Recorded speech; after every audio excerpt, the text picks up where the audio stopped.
नमस्कार। दिन भर की बड़ी खबरों के विश्लेषण के कार्यक्रम सुनिए सच में आपका स्वागत है। मैं हूं मुकेश कुमार। तो दोस्तों, शुरू करते हैं आज का सुनिए सच खास खबरों पर नजर डालते हुए। दिल्ली सीमा पर डटे किसान, कई राजनीतिक दलों का मिला समर्थन। बीजेपी का दुष्प्रचार अभियान, किसानों को खालिस्तानी और माओवादी बताया। वैक्सीन से बीमारी बताने वाले पर सीरम इंस्टीट्यूट 100 करोड़ का केस करेगा। हैदराबाद नगर निगम चुनाव में कल मतदान, बीजेपी की प्रतिष्ठा दांव पर। ममता का मास्टर स्ट्रोक, हर घर को 5 लाख तक मुफ्त इलाज की सुविधा। खास खबरों पर नजर डालने के बाद अब वक्त है आज की बड़ी खबरों के विस्तार से विश्लेषण का। लेकिन उसके पहले आपसे एक छोटा सा निवेदन यही है कि अगर सच को बचाना है तो हमें स्वतंत्र पत्रकारिता को बचाना पड़ेगा, क्योंकि स्वतंत्र पत्रकारिता नहीं बचेगी तो लोकतंत्र भी नहीं बचेगा। इसलिए लोकतंत्र के साथ आइए, स्वतंत्र पत्रकारिता का साथ निभाइए। सत्य हिंदी की सदस्यता योजना इसी दिशा में एक बड़ा कदम है। इसमें आर्थिक योगदान देकर आप स्वतंत्र पत्रकारिता को मजबूती प्रदान कर सकते हैं। इसके लिए इस वीडियो के साथ दिए गए डिस्क्रिप्शन में जाइए, उसमें एक लिंक है, उसको क्लिक कीजिए। लिंक को क्लिक करने से आपके सामने सदस्यता योजना का पूरा ब्यौरा आ जाएगा और आप अपने लिए मनचाही सदस्यता चुन सकेंगे। हमें उम्मीद है कि पत्रकारों द्वारा संचालित सत्यहिंदी.com को आपका ये सहयोग, समर्थन, प्रोत्साहन अवश्य मिलेगा। तो आइए अब सिलसिला शुरू करते हैं बड़ी खबरों के विश्लेषण का। सबसे पहले लेते हैं आज की सबसे अहम खबर। किसानों के दिल्ली चलो आंदोलन का आज 5वां दिन है। नए कृषि कानूनों के खिलाफ दिल्ली हरियाणा के सिंघू सीमा पर किसानों का विरोध प्रदर्शन जारी है। वहीं दिल्ली यूपी की गाजियाबाद सीमा पर भी सुरक्षा व्यवस्था के बीच किसान प्रदर्शन जारी रखे हुए हैं।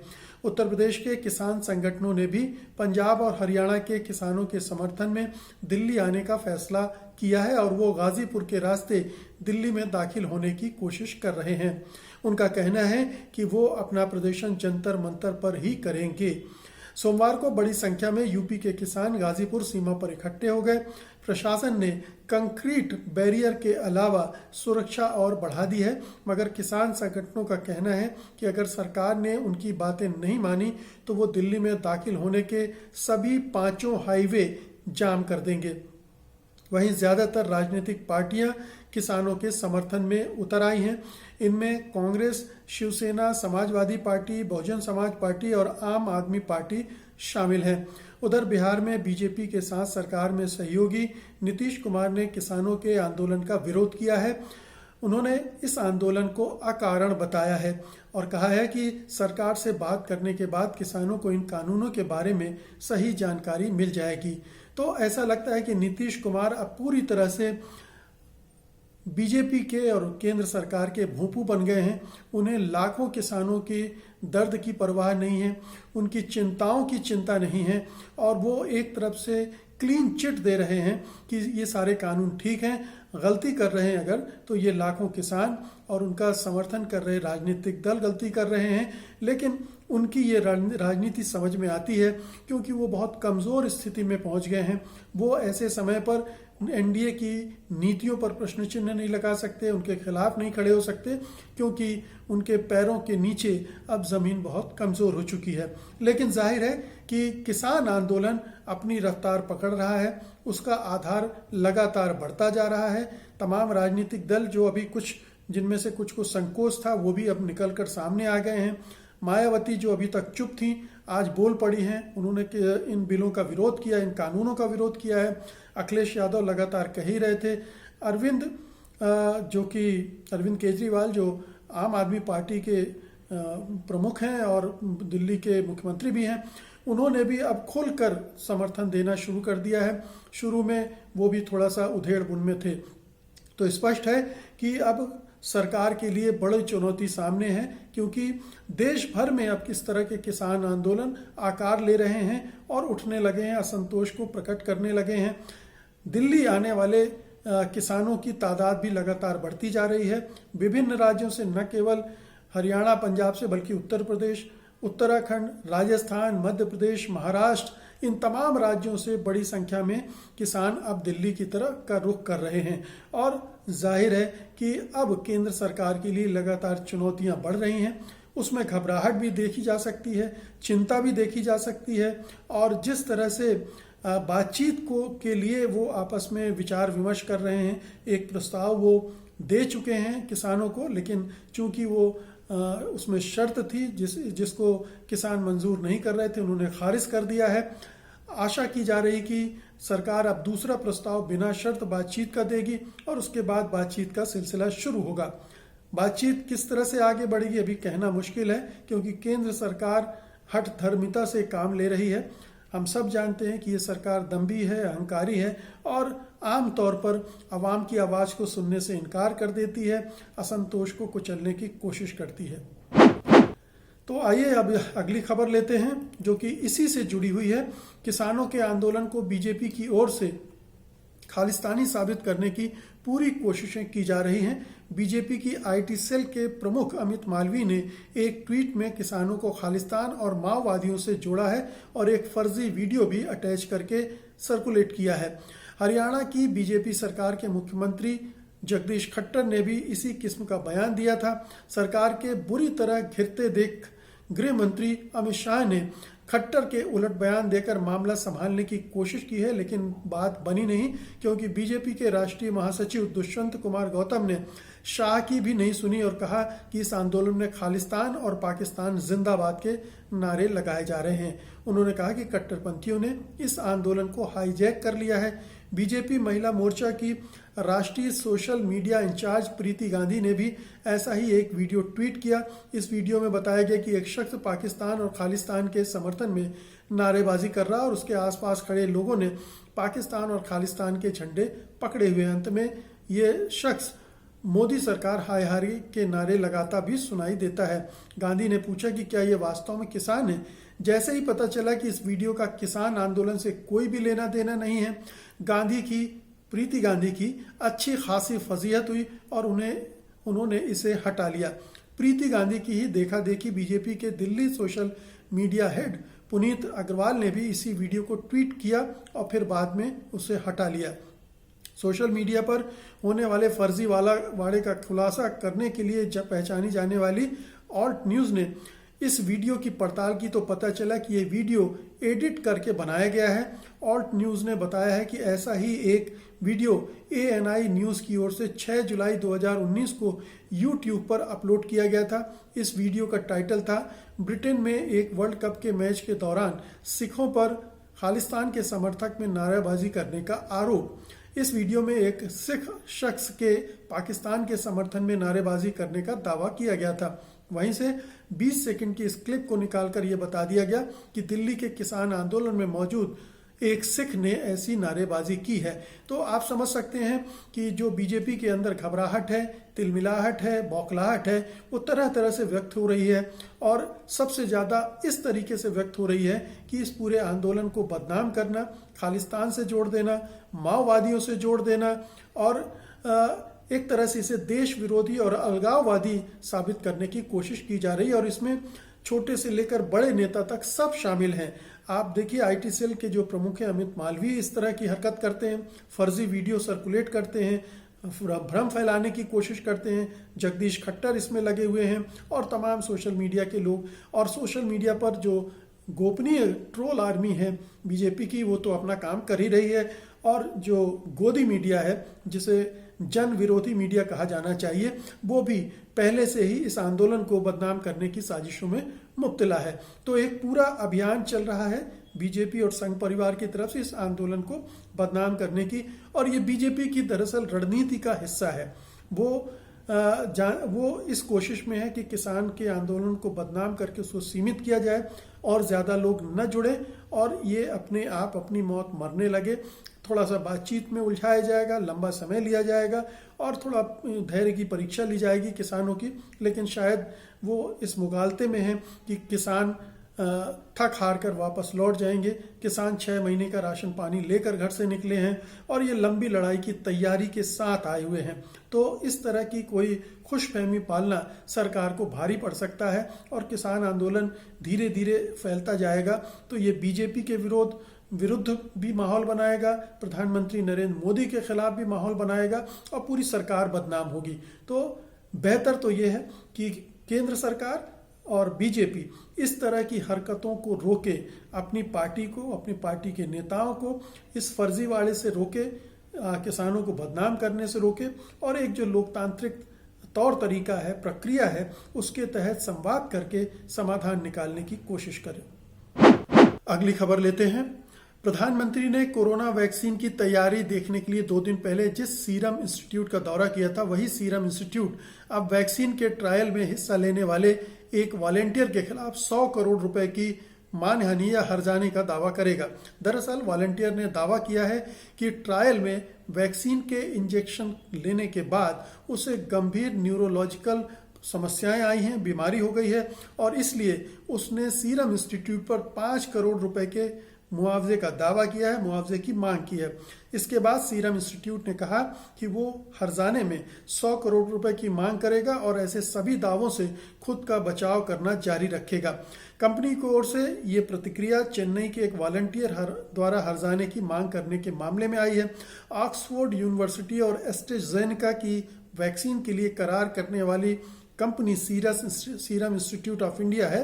कंपनी ने भारत में वैक्सीन के तीसरे चरण का ट्रायल आयोजित किया है। इस ट्रायल में चेन्नई के 40 वर्षीय एक शख्स भी शामिल हुए थे और उन्हें 1 अक्टूबर को चेन्नई के Shri Ramachandra Institute of Higher Education and Research में वैक्सीन दी गई थी।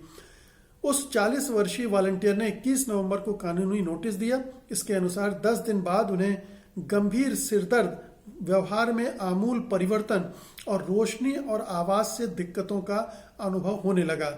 नोटिस में दावा किया गया है कि इसके बाद वो ना तो किसी को पहचान सकते थे और ना ही किसी से बोल सकते थे।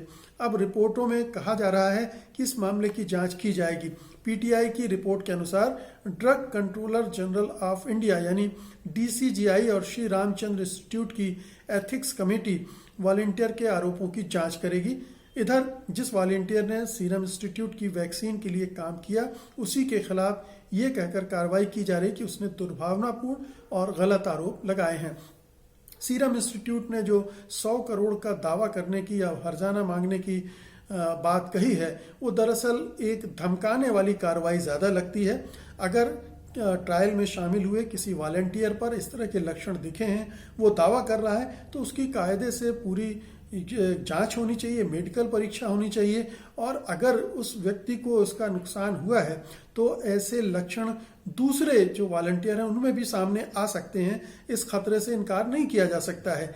तो सीरम इंस्टीट्यूट धमकाने वाले अंदाज में आने के बजाय अगर मेडिकल परीक्षा की तरफ जाती, वॉलंटियर से बात करती, वॉलंटियर को हो सकता है पहले से किसी दूसरी तरह की समस्याएं रही हों, जब तक ये जांच पड़ताल ना हो तब तक इस तरह की घोषणा करना एक तरह से ये अनुचित कहा जाएगा, क्योंकि वॉलंटियर करना स्वयंसेवी होते हैं, वो किसी लालच में, किसी फायदे में इस तरह की एक्सरसाइज को ज्वाइन नहीं करते। लेकिन अगर उन्हें स्वास्थ्य संबंधी कोई परेशानी होती है, नुकसान होता है, तो जाहिर है कि वो इस तरह के उपाय कर सकते हैं, वो इस तरह के उपाय की तरफ बढ़ते हैं।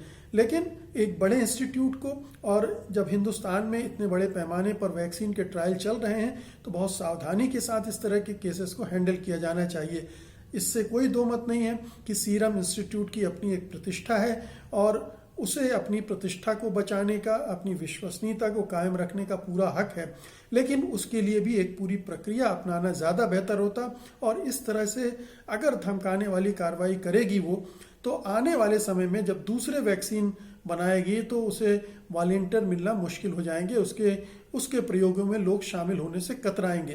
तो ये दूरगामी दृष्टि नहीं दिखती है। ये जो पूरा हमारे हिंदुस्तान में पिछले कुछ वर्षों में जो कल्चर बना है कि कोई भी विरोध करे, कोई भी शक करे, कोई भी सवाल करे तो उसको धमकाओ, उसको इस तरह से कानूनी ढंग से धमका दो कि वो आवाज़ ना बुलंद कर सके, उसको अरेस्ट कर लो, उसको जेल में डाल दो, उसके ऊपर तरह तरह के केसेस कर दो। तो ये जो सीरम इंस्टीट्यूट ऑफ इंडिया ने किया है वो इसी तरह की एक कार्रवाई लगती है और इसमें निश्चित रूप से सरकार का हाथ भी होगा, क्योंकि इस तरह का फैसला सीरम इंस्टीट्यूट ने अपने स्तर पर नहीं किया होगा। सरकार ने ज़रूर इस तरह की कार्रवाई करने का निर्देश दिया होगा और उसने इस तरह से कदम उठाए होंगे। अगली खबर लेते हैं। हैदराबाद नगर निगम के चुनाव में 1 दिसंबर यानी कल वोट डाले जाएंगे। इस चुनाव में बीजेपी ने अपनी पूरी ताकत झोंक दी है। बल्कि प्रचार करने के लिए बीजेपी ने गृह मंत्री अमित शाह, पार्टी अध्यक्ष जेपी नड्डा, स्मृति ईरानी, प्रकाश जावड़ेकर, तेजस्वी सूर्या, देवेंद्र फडणवीस से लेकर योगी आदित्यनाथ तक को उतार दिया। नतीजे 4 दिसंबर को आएंगे। कुल 150 सीटें हैं जिन पर जीत ये तय करेगी कि नगर निगम में मेयर किस पार्टी का बनेगा। पिछले चुनाव में 99 सीटें तेलंगाना राष्ट्र समिति यानी टीआरएस को मिली थी। 44 सीटों पर ओवैसी की पार्टी एआईएमआईएम ने जीत दर्ज की थी।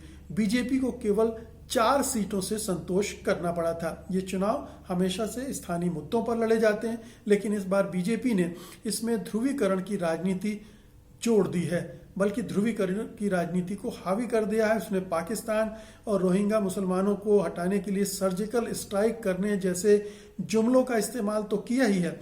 हैदराबाद का नाम भाग्यनगर और निजाम शाही का अंत करने का वादा करके हिंदू वोटों को लुभाने की भरपूर कोशिश की है। जाहिर है कि बीजेपी के लिए चुनाव अब प्रतिष्ठा के चुनाव बन गए हैं। अगर वो नगर निगम में कब्जा करने पर में नाकाम रहती है या बड़ी ताकत के रूप में नहीं उभर पाती है तो ये उसके लिए बहुत बड़ा धक्का साबित हो सकता है। ये बहुत ही अटपटा और कहना चाहिए कि अप्रिय चुनाव था हैदराबाद का, कि एक स्थानीय चुनाव में एक राष्ट्रीय पार्टी ने एक अपनी पूरी ताकत झोंक दी और राष्ट्रीय स्तर के नेता आए। उसमें भी कोई बुराई नहीं है, लेकिन जिस तरह के मुद्दों को उठाया गया, जिस तरह से पूरे चुनाव अभियान को एक सांप्रदायिक धुरी के तहत चला गया, सांप्रदायिक नियत के तरह चला गया और कोशिश की गई कि मतदाताओं को हिंदू मुसलमान की में बांट दिया जाए और उसके आधार पर वोट कबाड़े जाएं, तो ये एक बहुत ही कहना चाहिए कि लोकतंत्र में एक अवांछनीय हरकत है। और भले ही बीजेपी को इससे कुछ लाभ हो जाए चुनाव में, लेकिन हैदराबाद का जो माहौल है, जो सांप्रदायिक वातावरण है, उसको उसने विषाक्त कर दिया है और ये आने वाले दिनों में बढ़ता ही जाएगा, क्योंकि बीजेपी अपनी इस रणनीति को हर जगह ले जा रही है। हर जगह पोलराइजेशन की पॉलिटिक्स को आगे बढ़ा रही है और उसके दम पर अपनी राजनीतिक पैठ बढ़ा रही है, राजनीतिक नियंत्रण का बढ़ाने की कोशिश कर रही है। तो हैदराबाद के चुनाव देखना है कि हैदराबाद के मतदाता किस तरह से उन्होंने बीजेपी को लिया है, बीजेपी के इस अभियान को लिया है, वो किस तरह से इस पर रिएक्ट करता है। वो पहले की तरह स्थानीय मुद्दों के आधार पर वोट करती है या फिर सांप्रदायिक मुद्दे, अंतर्राष्ट्रीय राष्ट्रीय मुद्दों को लेकर एक स्थानीय चुनाव में वोट करती है। तो ये एक बहुत ही महत्वपूर्ण चुनाव इस लिहाज से हैं, इस लिहाज से भी हैं कि बीजेपी हैदराबाद के चुनाव को जीतकर दक्षिण में अपना पैर पसारना चाहती है। उसे लगता है कि अगर उसने हैदराबाद जीत लिया तो फिर तेलंगाना जीतने में दिक्कत नहीं आएगी, आंध्र प्रदेश जीतने में भी वो अपनी आंध्र प्रदेश जीतने की तरफ बढ़ सकती है और तमाम दक्षिण के राज्यों में अपनी पैठ बना सकती है इस जीत के जरिए। इसलिए उसने इसमें पूरी ताकत झोंकी थी। आज की अंतिम खबर लेते हैं। अगले साल होने वाले बंगाल विधानसभा चुनाव से पहले ममता बनर्जी ने जनता को लुभाने के लिए मास्टर स्ट्रोक खेला है। उन्होंने राज्य के सभी परिवारों को स्वास्थ्य साथी मेडिकल बीमा योजना के तहत लाने का ऐलान कर दिया है। इसके तहत 7.5 करोड़ लोगों को स्मार्ट कार्ड दिए जाएंगे, जिनकी सहायता से देश के करीब 1,500 निजी अस्पतालों में 5 लाख रुपए तक की चिकित्सा सुविधा मिलेगी। इस योजना के तहत स्मार्ट कार्ड परिवार की सबसे बुजुर्ग महिला के नाम बनेगा। इस योजना के मद में सालाना 2,000 करोड़ अतिरिक्त रकम खर्च होगी। परिवार के दायरे में माता पिता और सास ससुर भी शामिल हैं। 1 दिसंबर से हर दरवाजे पर अभियान के जरिए इन कार्डों को बनाने की कवायद शुरू की जाएगी। राजनीतिक हलके में ममता के इस ऐलान को मास्टर स्ट्रोक माना जा रहा है। इससे पहले कोरोना के चलते हुए लॉकडाउन के बाद मुख्यमंत्री ने साल भर तक सबको मुफ्त राशन देने का ऐलान भी किया था। किसी स्वास्थ्य बीमा के दायरे में जो अभी तक नहीं है, उन परिवारों को सरकारी अधिकारियों का कहना है कि साथी कार्ड उस परिवार को मिलेगा। इस योजना के जरिए ममता ने एक तीर से 2 शिकार किए हैं। पहला तो ये कि इसे केंद्र सरकार की आयुष्मान भारत योजना के मुकाबले खड़ा कर दिया है और दूसरे परिवार की सबसे बुजुर्ग महिला के नाम कार्ड जारी करके महिला सशक्तिकरण को भी बढ़ावा देने का श्रेय हासिल करने की कोशिश की है। ममता ने इस ऐलान के साथ ही ये कहकर बीजेपी पर हमला भी किया है कि बंगाल गुजरात की तरह दंगों और उपद्रवों की धरती नहीं है। बीजेपी के नेता अगले साल जीतकर सत्ता में आने के बाद बंगाल को गुजरात बनाने का दावा कर रहे हैं, लेकिन ममता ने कहा कि बंगाल की अपनी अलग संस्कृति है, गुजरात से इसका कोई मुकाबला नहीं है। तो बंगाल में अगले साल अप्रैल में चुनाव होने हैं और उसके पहले बीजेपी ने एक अपना जो चिर परिचित सांप्रदायिक अभियान है, हिंदू मुस्लिम ध्रुवीकरण का अभियान है, उसको वो चला रही है, बांटने की कोशिश कर रही है। उस बीच में इस तरह की एक योजना लाकर ममता बनर्जी थोड़ा एजेंडे को बदलने की कोशिश कर रही हैं। आर्थिक विकास और स्वास्थ्य सुरक्षा, इस तरह की चीज़ों से लोगों का ध्यान आकर्षित करने की कोशिश कर रही हैं। ये एक तरह से उन्होंने केंद्र सरकार की और मोदी सरकार की जो महत्वाकांक्षी योजना है आयुष्मान भारत, उसको भी खारिज कर दिया। हालांकि वो पहले भी खारिज कर चुकी हैं, तो एक तरह से उसको भी बौना साबित करने की कोशिश की है उन्होंने। महिलाओं को आकर्षित करने की कोशिश की है। अब देखना यह है कि ये जो दो अलग अलग किस्म के एजेंडे चल रहे हैं, जिसमें एक विशुद्ध रूप से सांप्रदायिक एजेंडा है, चुनाव को ध्यान में रखकर हिंदू मुसलमान को विभाजित करने का, और दूसरा इस तरह का एजेंडा है जो लोगों के जीवन स्तर को बेहतर बनाए, उनके जो समस्याएं हैं दैनंदिन की उनको एड्रेस करे। ये दो एजेंडे में कौन सा एजेंडा मतदाताओं के दिमाग पर भारी पड़ता है। हालांकि अभी तो चुनाव को 4-5 महीने हैं और अभी इस तरह की और भी योजनाएं ममता बनर्जी लाएंगी, क्योंकि चुनाव के पहले आमतौर पर राजनीतिक दल, सत्तारूढ़ दल इस तरह की घोषणाएं करते हैं जनता को लुभाने के लिए। तो ये ममता बनर्जी चूंकि सरकार में है इसलिए उन्हें सुविधा मिली हुई है। हालांकि बीजेपी भी केंद्र सरकार में है, वो भी बहुत तरह के वादे कर सकती है और करेगी भी, जैसा कि बिहार में भी किया। तो ये वो उसके हाथ में है, वो डबल इंजन की सरकार की बात करेगी। हालांकि जहां जहां डबल इंजन की सरकारें हैं उन राज्यों को कोई विशेष फायदा हुआ भी नहीं है, बिहार को भी नहीं हुआ था, लेकिन ये लोगों को के दिमाग में ये बात डालने की कोशिश इसके जरिए की जाती रहेगी। तो अब देखना यह है कि इस तरह के उपायों का कितना फायदा ममता बनर्जी उठा पाती हैं। तो दोस्तों, ये थी आज की बड़ी खबरें और उनका विश्लेषण। उम्मीद है कि आप इसे पसंद करेंगे और इस वीडियो को लाइक करेंगे और शेयर करेंगे। अब मुझे अनुमति दीजिए, कल मैं फिर हाजिर होऊंगा कल की बड़ी खबरों के साथ। तब तक के लिए नमस्कार। सत्य हिंदी के और वीडियोस को देखने के लिए हमारे YouTube चैनल को सब्सक्राइब करें और सीधे नोटिफिकेशन पाने के लिए बेल आइकन दबाएं।